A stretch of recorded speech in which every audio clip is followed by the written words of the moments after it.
Welcome back to another installment of the Armchair Attorney podcast. It's me, Matthew Leffler, the Armchair Attorney, coming to you live as I am wont to do from time to time. And today, we're talking about the law. Oh, a litigation episode. Aren't those our favorite? Don't we like those? I think we do. People just clamor. They say, Matt, what's happening? What about that broker transparency I've read so much about? What about that litigation? Oh, we're going to talk about it. We're going to talk about it.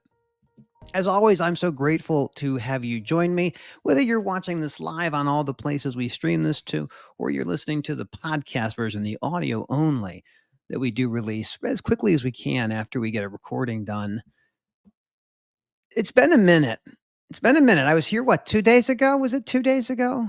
Feels like it was. We were talking about tariffs. Now, I'm not a tariff expert. I'm not the guy you go to see what's up, what's down. I'm the guy that says, what's happening with the Constitution? In that episode, we dove into a very interesting law that allowed President Trump to declare an emergency, create tariffs unilaterally without the advice and consent of Congress, and it seems walk them back. There's always this friction among our branches of government, judicial, executive, and legislative.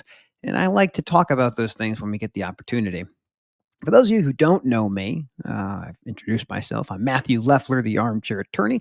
I'm a professor, adjunct professor of law at Michigan State University College of Law, as well as a lawyer who's been practicing for the better part of 15 years. 15 years. Oof, 40 years old now. That's interesting.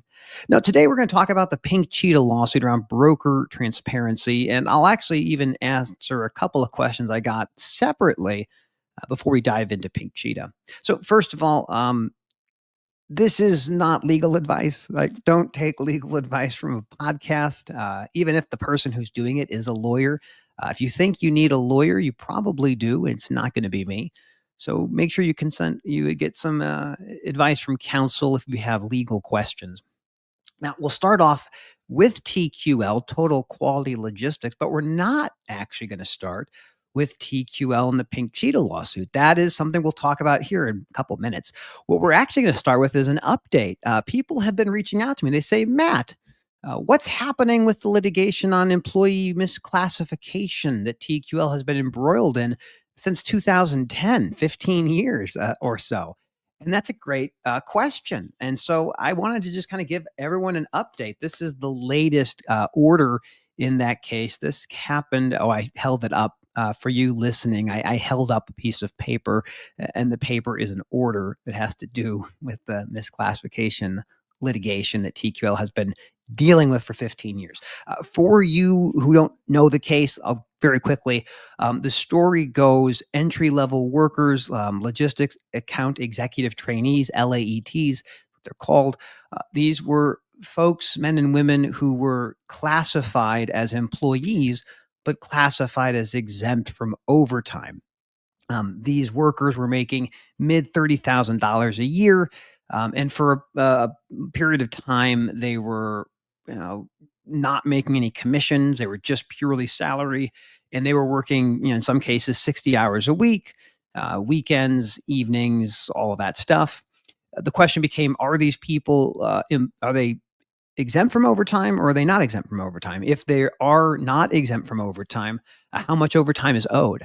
And this went for many, many years, but we finally got a verdict on the liability side. And the liability side said, hey, there were 4,500 workers approximately in Ohio that had been misclassified. When it was asked, like, how did you make the determination for how they were classified? It was found that TQL didn't spend enough resources getting outside legal opinions, and these folks were found to be not exempt from overtime. You have to pay them overtime. And so the fight recently has not about been the liability. It has been in the damages phase. And so we are still in the damages phase, and there's discovery happening now with many of these folks that had been misclassified. So the long and the short of it, I mean, there's there's hundreds and hundreds, thousands of employees that are going to likely make some money in this misclassification litigation. And it is the Fair Labor Standards Act. This is a thing we've been following. It's been around for a while. But what that litigation ultimately boils down to is if you bring somebody into your organization and they're doing, let's say, clerical work or kind of phone calls and that kind of stuff, data entry, they're probably going to be somebody who is not exempt from overtime. And if they're not exempt from overtime, you have to pay them for overtime. The numbers of like what we think this liability ultimately looks like, I don't know. I think it's probably going to be a more than $100 million. I think that's probably accurate, but we'll find out. But it just goes to show how aggressive and this litigation around misclassification is. So often in transportation and just people in America generally, they think the fight is typically between, are you a contractor, are you a 1099, or are you a W-2, are you an employee? But there's this other facet of labor law, which is you are a W-2, but are you exempt from overtime? So TQL fought this case 15 years going, still in the process of litigating. I looked at it this morning. So that is what the status is in that case. I'll link a couple things in the notes of this show so you can check it out. We're following it. When we know what the liability ultimately looks like, we'll let you know and we'll cover that. But today, you're not here. You're not here for labor law. No, you are here because you want to know what's happening with broker transparency. And that's exactly what we're going to talk about right now. But before we get there, let me just say thanks to my friends over at DAT Dial a Truck 1978. They've been helping truckers find loads and helping brokers run the supply chain. Look, you have things. You need the things. I need the things. The only way you get the things is if it comes in a truck. And DAT has been helping people who run trucks for a very long time. So if you are new to DAT, which would be very surprising to me, but if you are new to DAT, there is a link that is in the notes of every single podcast we do where you can actually save money as a new account member for DAT, 10% off for the first 12 months. I want to make it easier for you to have these wonderful things. And I appreciate DAT and the pallid bust of Apollo somewhat near my chamber door. And that's the part we'll do there. Now we're moving on to Pink Cheetah. Oh, Pink Cheetah, Pink Cheetah. This is an interesting case. So before we can get to the facts of the case, let me lay the foundation. You can understand the law. It's not terribly difficult if we take it in bite-sized pieces. So we're going to start off with the FMCSA, the Federal Motor Carrier Safety Administration. This is a federal agency with about $1 billion budget every year, roughly 1,000 or so employees, and their job is to regulate the transportation business, over the road trucking. And so, in that mandate of their statute and enables them, is that they are tasked with the regulatory oversight of about 500,000 motor carriers, about 25,000 freight brokerages, about 4,000 interstate bus companies, and millions of commercial truck drivers. And what they're focused on predominantly is in the name, the Commercial Vehicle Safety Administration. But they weren't always like this. They did other things too. And one of the things that is part of the holdover from the long, long ago, the before times, was this idea of transparency. How much did I get paid for this? What am I moving? What's happening? And that has been kind of boiled down into what we now see as 371.3. Oh, you love those numbers. You got to love numbers when you're in the law. And that regulation says that participants of a brokered transaction can get access to records. They can find out what's happened. And so what typically this statute or this rule is set up to do is if you are a motor carrier and you have moved something through a broker and you want to know how much money the shipper paid the broker, you would make a request under 371.3 and you'd be given access to the records of the broker transaction, including how much money the shipper paid the broker.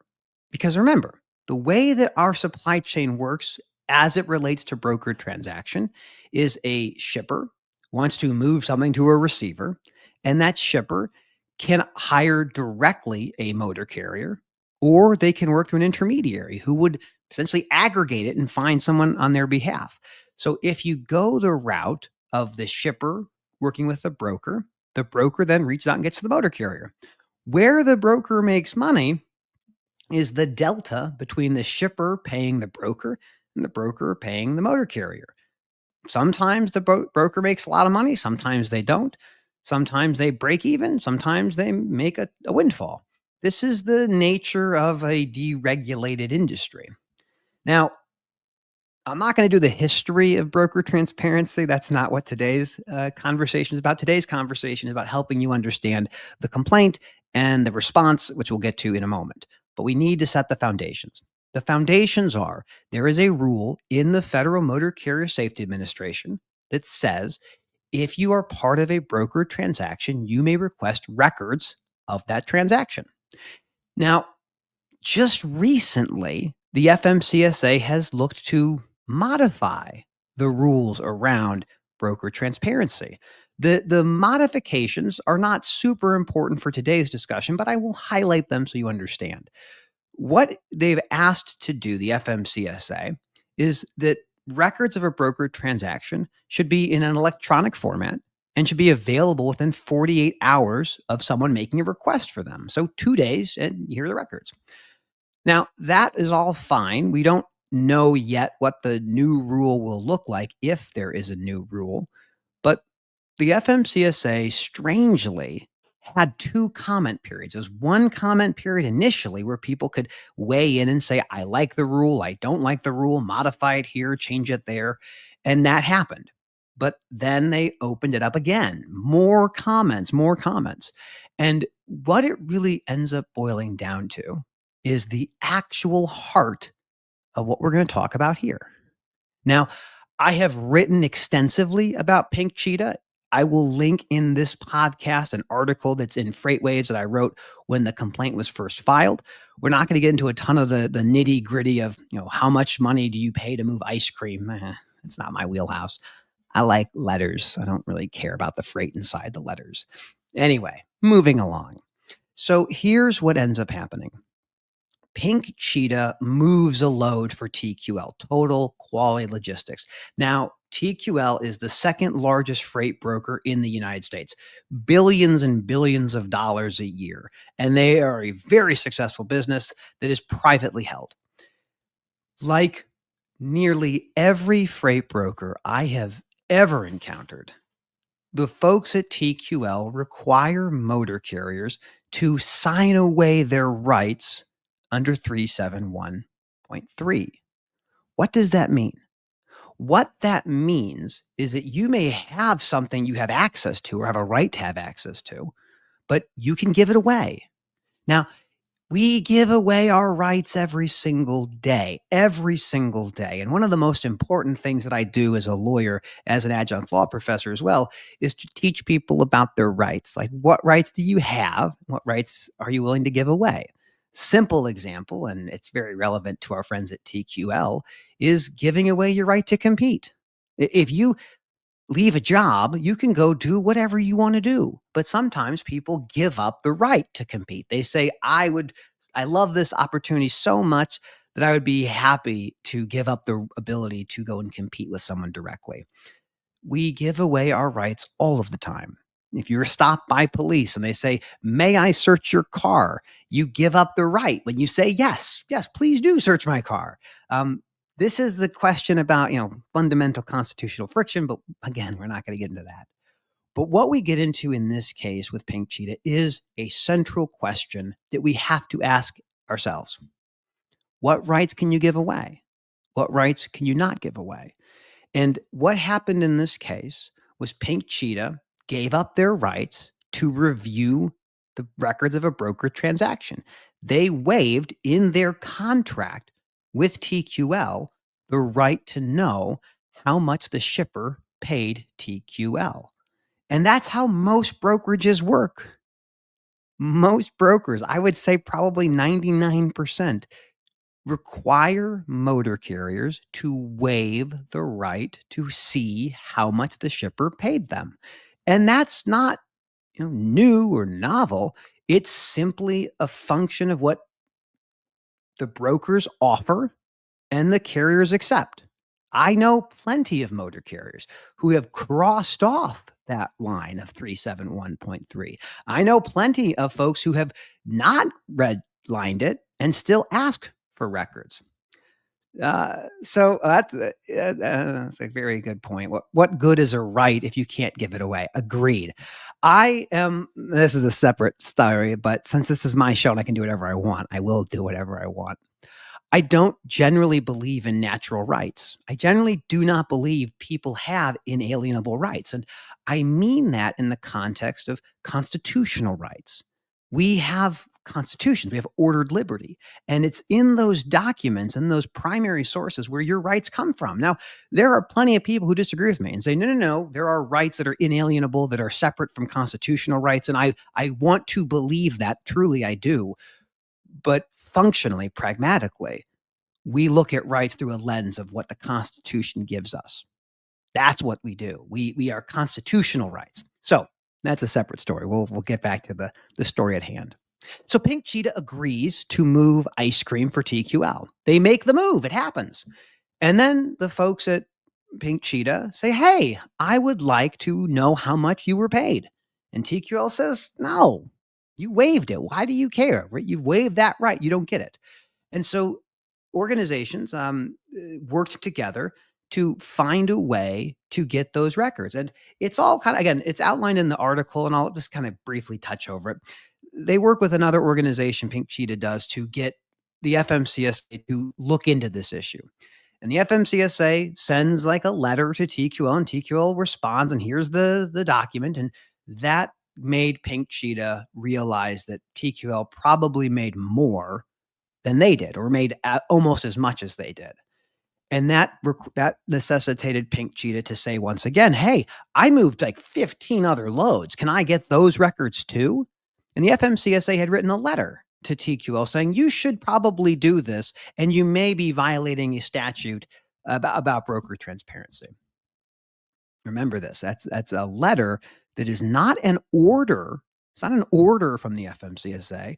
It's not even a finding. It's just a letter, kind of an advisory, kind of guidance. It's what we look at. Well, fast forward, and we see this really interesting story. Pink Cheetah sues in the DC District Court TQL. That was filed not terribly long ago. It was served, the process, this lawsuit and the summons was given to TQL, and they responded on April 4th. And that's what I have here. This is the response and the motion to dismiss the complaint filed by Pink Cheetah.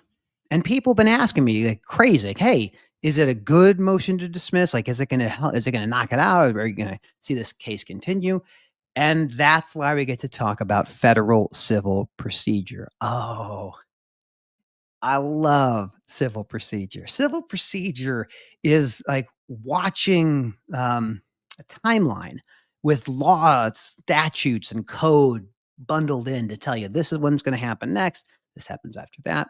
And so TQL responds. They do not answer the complaint. They move to dismiss. So a quick little segue. How does federal litigation work? That's a great question. You file a lawsuit, and once it's filed, you have to get it served on the other party. Whether you do it through a process server, you hire a sheriff to go to someone's house or go to their business and say, here's the lawsuit. Once you have service of process, then the timeline begins to tick. Now you can also waive process and say, yeah, I just accept it. Don't go hire a police officer to come bother me. Just send me the complaint and I'll deal with it. This is not the case. The TQL did not waive service of process. They were served, and that began the timeline to respond. So their date to respond was April 4th. And April 4th, they do in fact file the motion to dismiss. And now you know the basics. Pink Cheetah moved freight, moved some ice cream, wanted to know how much money TQL made on this. TQL gave the first set of money. That's what's part of the initial complaint. Like, here's the records. and then it goes to, we want more records. TQL says go pound sand, and then they get the lawsuit, and then they have to respond. This is the part that gets interesting. Now, the entire brokerage industry, I think it's fair to say, is based on the idea of aggregating the demand from the shippers and then aggregating capacity, the motor carriers, and that being in the middle is how they make their money. And so the need for each party to know exactly who the other one is and how much money they're all making, that's generally not how brokers work. That's why they use the waivers. They don't want to tell the trucking companies, this is how much money I made off of working with you. That's not how brokers want to function. The broker transparency movement is really trying to change in unique and profound ways how brokers operate in the United States. And that's a political question. Like, whether you like that, how it works today or not, is, something that we can all debate. But that's what the crux of the litigation's around. So, what is TQL saying in their response, in their motion to dismiss? Well, they're saying a couple different things. They're moving to dismiss the lawsuit for technical grounds, and they're also moving for specific grounds. So, when you look at defenses, there are defenses that you put up that would apply to anybody who tries to sue you. And then there's defense that you put up specifically to the one in front of you. This particular person is not the right one to sue me. So the first part they kind of challenge is the standing. That's a 12B1. 12B1, this is all Federal Rules of Civil Procedure. 12B1 says this person is not able to do this. And the argument that TQL puts forth is interesting. Right now, Pink Cheetah is not authorized to move freight interstate. They're not an interstate motor carrier. They have lost that right in June of 2000, I think 23. So this plaintiff, Pink Cheetah, is not an authorized for hire motor carrier to haul interstate. And that is an issue directly targeted at Pink Cheetah. If you are not an authorized for hire motor carrier, why are you here? What is the point of you being here? Is that a strong argument? Well, they're going to have to respond to this. Pink Cheetah is going to have to take every single attack that has been levied by TQL and say, that doesn't matter. Doesn't matter that I'm not a motor carrier. I was a motor carrier when this thing actually happened originally, so maybe that's enough. We won't know Pink Cheetah's full argument against the standing issue for a little while longer. The next kind of attack that TQL puts out is venue. This is the wrong place. Why are we here? Why in the world are we in DC? As far as we know, Pink Cheetah is not a DC based motor carrier. Pink Cheetah is hauling, I believe, intrastate in the state of Florida. That's where their main office is. And TQL is based in Ohio. But interestingly, the choice of law, the forum of the law, is in Ohio. This is a type of legal contract or provision that says, where do you have to be to litigate this issue? And what we find in this litigation is it's in Ohio. So what the folks at TQL are saying is, okay, even if we get past the fact that Pink Cheetah isn't an authorized for hire motor carrier, they chose the wrong place to sue. This is not the right venue. They should come to Ohio, sue us in Ohio, and we'll deal with it there. This is a very strong argument, again, that applies specifically to this plaintiff and the forum that they've chosen. I won't talk a lot about forum shopping, but suffice it to say, forum shopping is typically viewed as a plaintiff wants to find a court that might be friendly to them. And they make a choice to find the right company that they want to, or the right venue they want to litigate a matter. So that is really what forum shopping is. But TQL, like many, many, many businesses, has a forum selection clause. It's the only place we're going to deal with this issue is going to be in Ohio. Now, I can already imagine what the folks at Pink Cheetah might say. They may say, well, the contract says it's supposed to be in Ohio, but this is a federal statute. This is a federal issue. We need to go. We're in the federal courts, which maybe is going to be persuasive. I don't think that it will be, though. But that's the forum selection clause. That's what that's all about. And then finally, there's a question of 12b-6. That's the failure to state a claim upon which relief can be granted. This is the big thrust of what we're talking about. Is there a claim here? Can you sue a broker if they made you waive your right to inspect the records? Now, there's a very interesting case to kind of understand. Contractual waiver, we talked about just a little bit ago, when you have a right and you give it up. Can you then go back and say, I didn't mean to give it up, or it's against public policy. I shouldn't be held accountable for this. For many of the viewers and listeners that I've had over the years, let me say this once again. If you sign something and you don't understand it, you're probably still going to be bound by it. Just because you don't like what you actually agreed to doesn't mean the courts are going to say, you get a get out of jail free card. You can do whatever you want to do. The waiver is a really interesting question.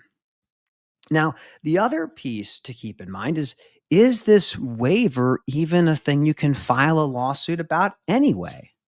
That is a case that it gets cited. It's a case out of Louisiana from 2016 called C&H Trucking.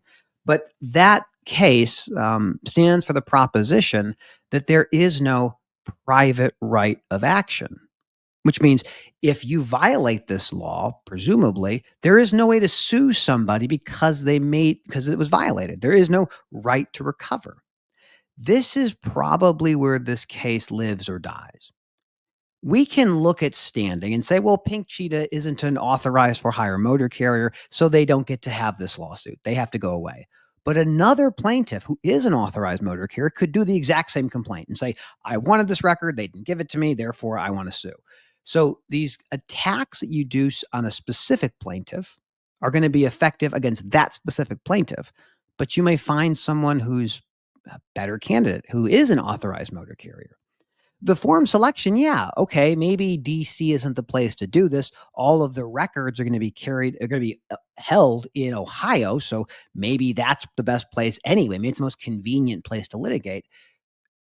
Again, you still don't kill the lawsuit. You stop it, you slow it down, but you're not over with it. The only way you get over this lawsuit, and this is the fundamental question in the 12b-6 part of the motion to dismiss, is are you able to make a lawsuit against somebody on the failure to produce the records under 371.3? And that is something that is not very well litigated and not very well understood. So as we kind of get back to this fundamental question, what happens next? That's what everyone wants to know. What happens next? Well, I suspect that Pink Cheetah will respond to the motion to dismiss. They will make the argument that doing it in DC is the best place possible and that they shouldn't have to go to a different forum. They'll make the argument that, well, just because we're not an authorized motor carrier now doesn't mean we didn't have that authorization prior. And maybe we still have standing because in the before times when we were authorized for hire, we did have standing to sue this. Maybe they get past that. Hard to say. But the real thrust and what everybody needs to follow is whether or not there's a private right of action. If there's a private right for a motor carrier to sue a broker for failing to disclose records, that is a floodgate. That is a massive floodgate. You have millions of trucking companies, millions of truck drivers, hundreds of thousands of trucking companies. And all it might take is a single motor carrier to say, I have the right standing, I've chosen the right venue, and I am going to sue to see if I can get a private right of action. This could be nothing. It could be, no, you have no standing, go away. Or it could be cataclysmic. It could be completely life-changing for people in this industry who have done business the way they've been doing business for a very long time. When we began to cover the story of broker transparency, it became a real question of who gets to decide what information you see. Is it the government who says how much information you see? Or we leave it up to private litigants or private parties to make contracts that they both understand? I don't know that I have the answer for that. What I'm surprised with, and maybe this is just me, being a little bit more interested in esoteric things like the Constitution, is does the FMCSA even have the authority to do broker transparency? Like, is that within their mandate? I don't know. I don't know, because if you look at the data, as I mentioned, it's $1 billion a year federal agency, 1,000 or so employees, regulating 500,000 motor carriers, 25,000 brokers, 4,000 busing companies, and millions of commercial vehicle drivers. Nowhere in that description of the FMCSA is the value, or is it communicated that we all need to know how much people are making. What we want is safely delivering freight on time and undamaged. That's the thing that we care about, at least for me. And if you look at the numbers, I mean, it's astonishing.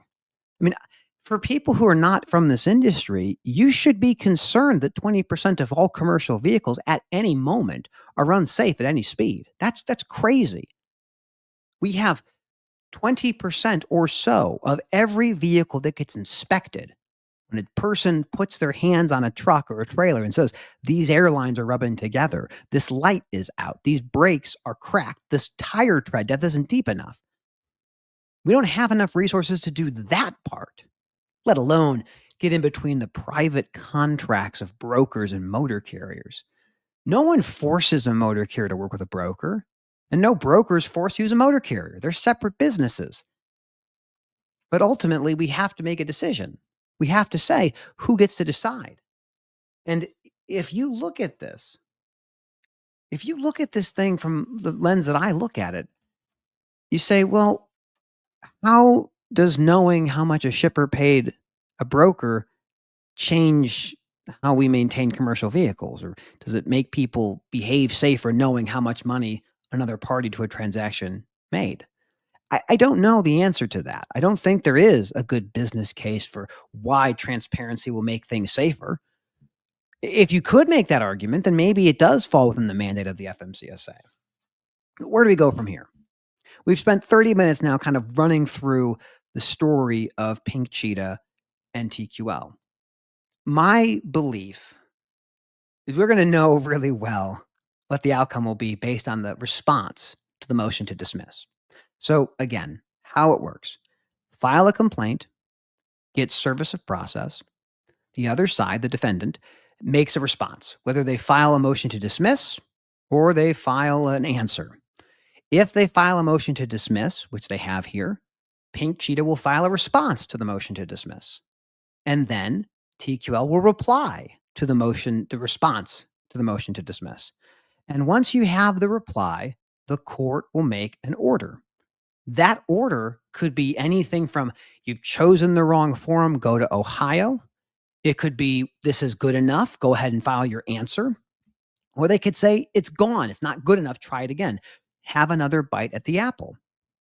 Pink Cheetah will then get if the motion to dismiss is successful, Pink Cheetah will have to make another complaint. We call it an amended complaint. And they can have multiple amendments. You can have 3 or 4 bites at the apple. This case doesn't stop when the motion to dismiss is successful, if it's successful. There will be a time when TQL may have to answer this complaint. I don't know if it'll happen in DC. My suspicion is that this will be litigated in Ohio.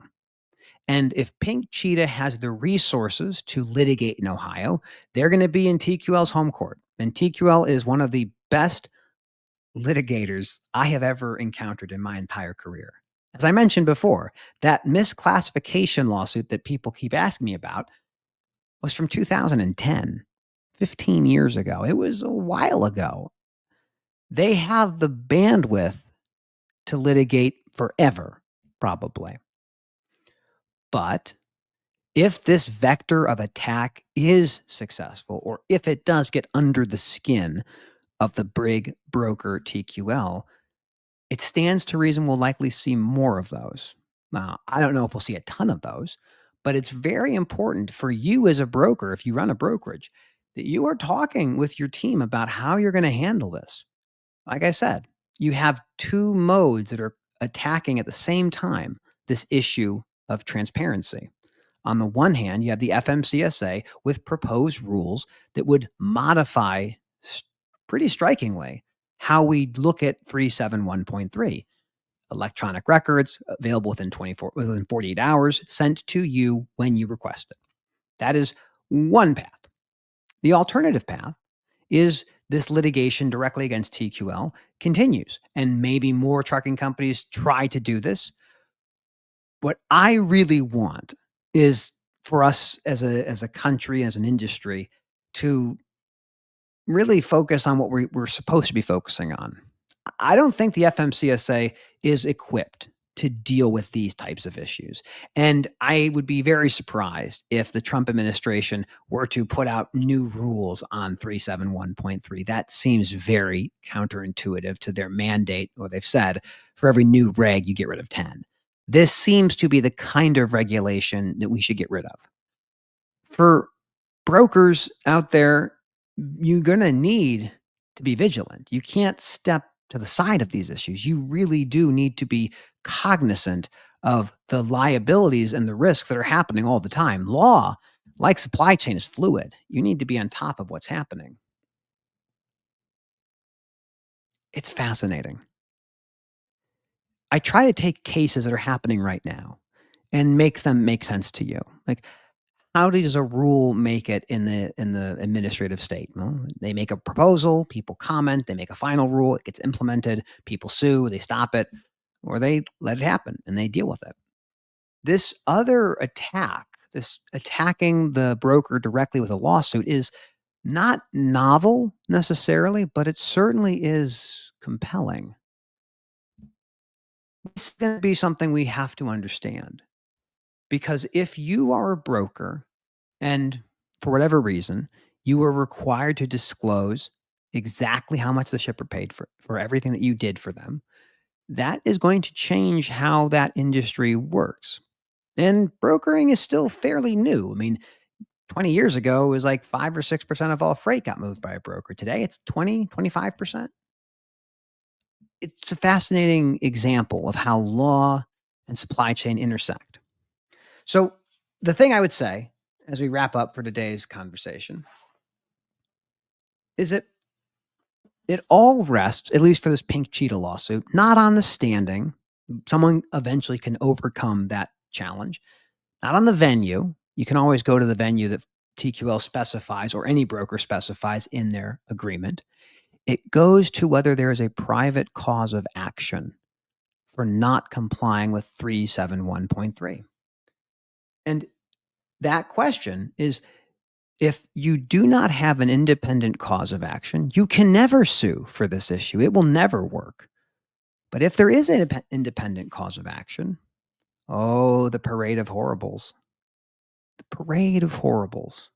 What is the most horrible thing that could happen if there is a private right of action under 371.3?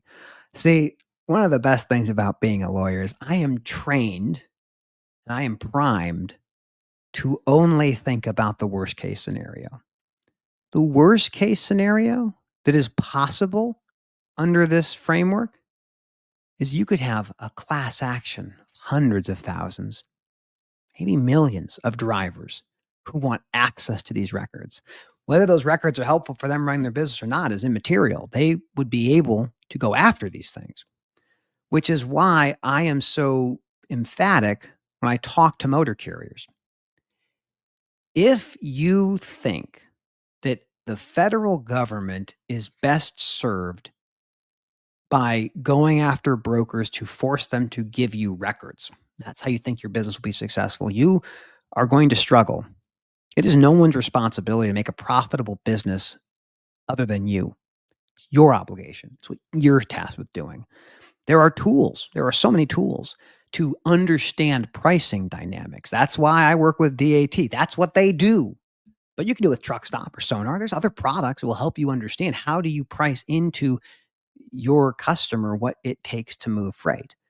You have to know your operational costs. You have to understand how much you're paying on tires and fuel and your assets and maintenance.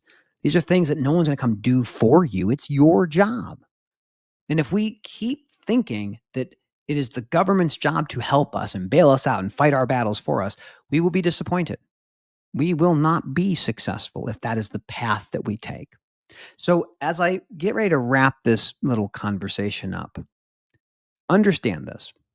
I have talked to many brokers who have said, we don't believe we're ever going to produce those records. And even if the courts say something different, we're still not going to do it. We're not going to produce those records. And those motor carriers who ask for those records will be blacklisted. We will not work with them if they ask for those records.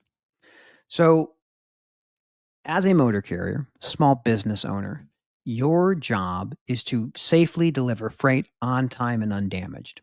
If you cannot safely deliver something on time and undamaged for the price that's been given to you, you negotiate for a price that does get it done.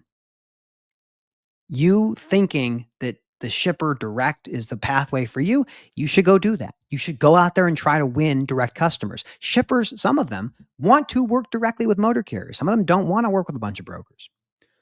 But if you're being fed exclusively through brokers, then it stands to reason that you are going to be reliant upon them. So I don't know which way the FMCSA rulemaking will come out on 371.3.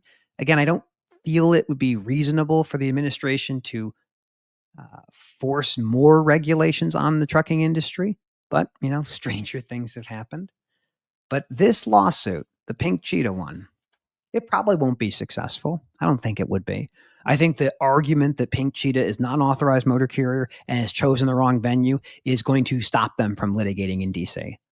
And if they have the money to litigate in Ohio, then that's going to be interesting. I'll say, again, this is more legal, nonsensical stuff, but the lawyer who represents Pink Cheetah is probably not admitted to practice in Ohio. They'd have to pro hoc and have to make a motion to litigate there, or they would have to hire local counsel. That's an expensive proposition. It's a very expensive proposition. But if people see there is something here, then they will go after the brokers with these lawsuits. And these are not lawsuits that have an insurance company coming and indemnifying you and paying and litigating on your behalf. It is your operating money. So we want to treat our partners fairly. We want people to respect us and do business with us because we're good at what we do.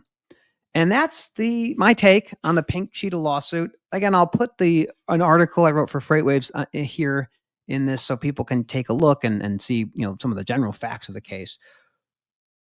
But if the waivers are unenforceable, which I think they likely are, but if the waivers are unenforceable and there is a private right of action, it changes the dynamic manifestly in the industry. But if things go the way they've always gone, it'll be up to the motor carrier to figure out how to make money in any market they occupy without knowing or without the ability to know how much that shipper is paying the broker. Run your own race. You're not trying to beat everybody. You want to survive to the next day. Entrepreneurism is a knife fight. Supply chain is a knife fight. You fight every single minute that you're awake. And your goal is to get home safely in the same condition that you left. And as I wrap up today's podcast, I'll put this up on the podcast here later today. Just remember, when the law is confusing, I try to demystify it. You, dear viewer or dear listener, are smarter than you give yourself credit for. Yes, the law is written in a very strange way, legalese they call it, but if you can understand what the stakeholders are asking for, what the outcomes look like, you can make better informed decisions. I am very bullish on my audience. I know you're able to do these things. I know you can sift through the noise. And when you get down to the very, very bottom, the question becomes, who gets to tell you what information you must share? Is it the contract that you sign, or is it the federal government? I prefer the former. I prefer contractual rights, just like I prefer constitutional rights. And If you don't understand something, don't sign it. Call a lawyer. They'll help for a fee. And that's it. That's the end of our little discussion today. I appreciate you. I love talking about the law. I've been very fortunate to be able to go to law school, pass the bar, and look at things happening in our industry and make sense of them to you. I'm a supply chain nut. I love it. And that's it. We'll put this on the podcasty thing. Appreciate everyone who tuned in today. I hope this makes sense to you. When we see the response from Pink Cheetah, I won't probably make a podcast. I'll probably make a post, but it'll be useful, presumably. But that's it.